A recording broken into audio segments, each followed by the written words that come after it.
a video showing former MP Floyd Shivambu interacting with self-proclaimed Prophet Shepherd Bushiri in Malawi has raised concerns about politicians' ethical conduct.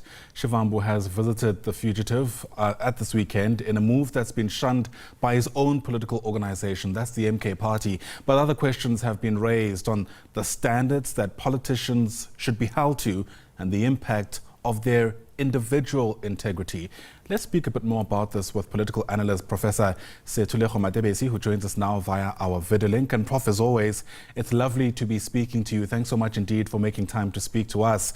And I wonder if you've managed to kind of wrap your own head around this decision by Floyd Shivambu to go to Malawi and have this interaction, especially considering that he's always been seen as a bit of a tactical politician whose every move is calculated and has an end in mind, but it's difficult to see what the objective in this case might have been. Hi, good morning, Oyanda. I must from the outset start, when I saw that particular clip, I was gasping, because I really also regarded Floyd as somebody who will always take, calculated risk, and this can't be a calculated risk. And like this controversy comes after some of the challenges that he was facing internally within his own party. And yet, for me, perhaps one had to ask, but what is the rationale for such a visit? And the stature of the church, the stature of the individual that you're visiting in terms of South African politics, but yet he still did that decision. For me, that was a political own goal, and I really thought that he completely miscalculated this particular move. Right, and we'll speak a bit more about what I alluded to, the ethical conduct of individual politicians and perhaps whether or not the standard has been elevated too high. But I just want to, take stock of the political ramifications, as it were. You did mention that, this comes against the backdrop of strained relations between Floyd Shivambu and the own MK party. And I suppose with that in mind, it comes as no surprise that there was a late-night statement where the MK party was unequivocal around how they don't support this. And in fact, they went as far as to essentially, really dress down the self-proclaimed prophet. And I wonder, in your mind, where this kind of leaves Floyd Shivambu in this organization, given just how strongly worded that statement was. Yeah, perhaps before answering that question, what is very commendable in this whole debacle is what you've just alluded to, that MK came out, because this is what we expect from our public organizations, even civil society organizations, public institutions, which had to take a stance and not allow a couple of days to pass before they make public pronouncement around these controversial issues. Remember, Floyd is a senior, key member of the MK party, and yet the party came out to say, but they do not associate themselves or align themselves with the visit of Floyd Shivambu.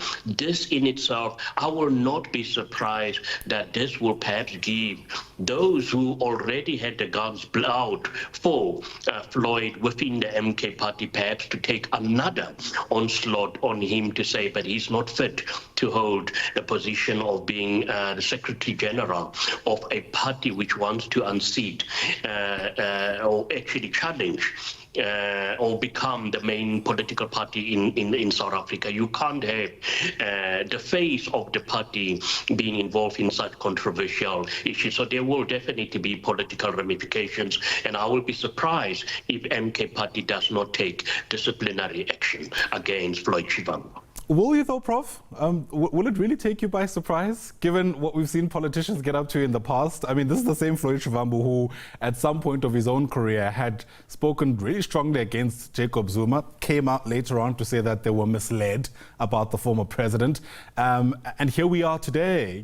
My question really is about whether or not this is par for the course for politicians, especially in our country, who are known to cross the line at several stages, especially when the line is as blurred as it is often when it comes to matters of ethics and values and all those good things, as they say.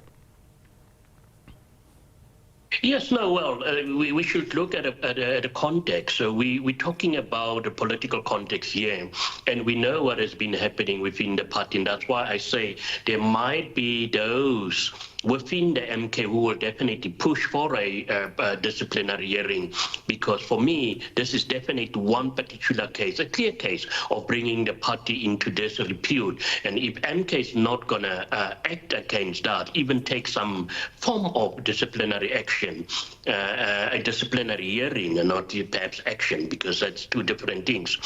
That for me will definitely be surprising, and it will just concur with what you have said, that it seems as if some are bigger than others within our political domain.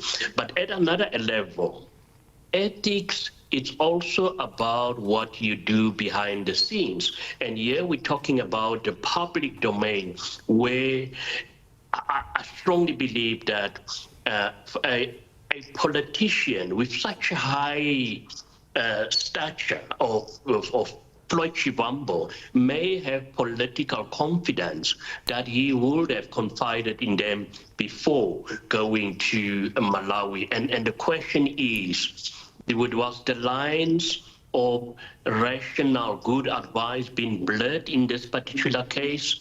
I strongly believe that ethics sometimes is, overpowered by the power that I strongly believe that sometimes seems to dictate the actions of some of our public figures. Yeah, in a completely different but perhaps similar event this past weekend, we saw the Deputy President attending his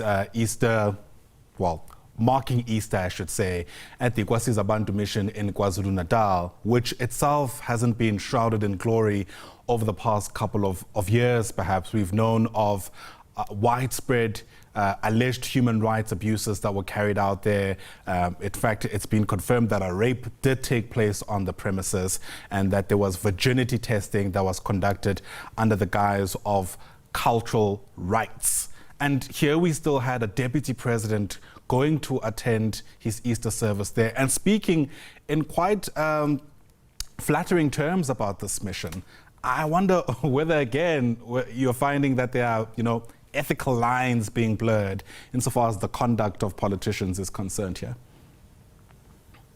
Yes, most definitely, Ayanda. Ethical lines yet again being blurred, but perhaps a slightly different context, as in the case of the Malawi visit, where perhaps from a government point of view or from the office of the deputy president, they feel they are obliged to perhaps extend a hand and become involved in what I believe it is an institution which is providing job opportunities to many South Africans, despite all the controversy. But yet again, was this the right time for the deputy president to visit that particular institution? Perhaps not a visit to the church as such.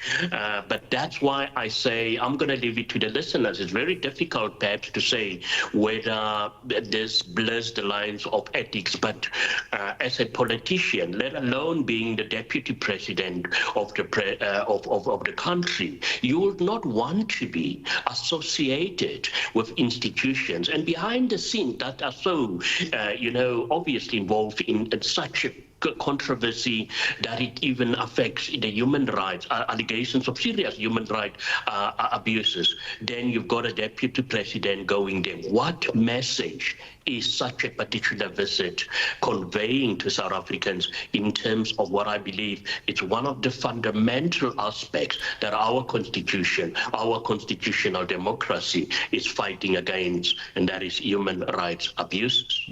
In other countries, I think politicians would be genuinely concerned about their future if, in fact, there were questions raised about their ethics and values. But I wonder, Prof, whether you reckon that rings true for our society. I mean, do you ever envision an instance where there's outrage on the basis of ethics in response to behavior by politicians? I mean, you can even take the case around Floyd Shivambu, for example. I'm not sure if he's back in the country, but had he to come back tomorrow, do you think there'd ever be things like protests and people calling for his axing, even within the MK party, off the basis of an ethical line that was crossed?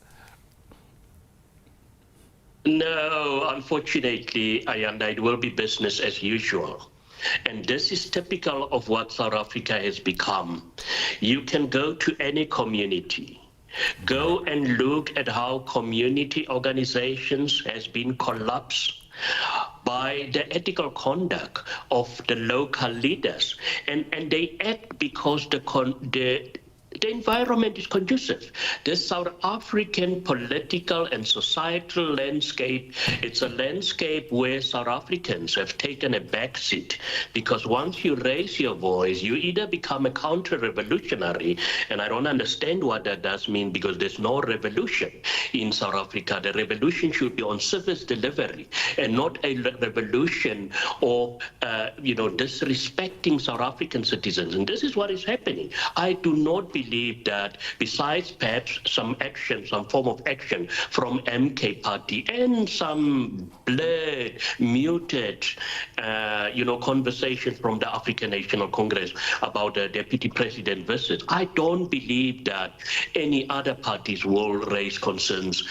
Perhaps in the case of Floyd, there might be some civil society organizations which have done so in the past to say, but what does this say for the many victims of those that are serious of late cases, or raise their concerns about the conduct of, the pastor that is involved in this particular matter. Yeah, and isn't that a bit sobering in and of itself? Professor Sethulego Matebesi, as always, thanks very much indeed for giving us your take on these issues.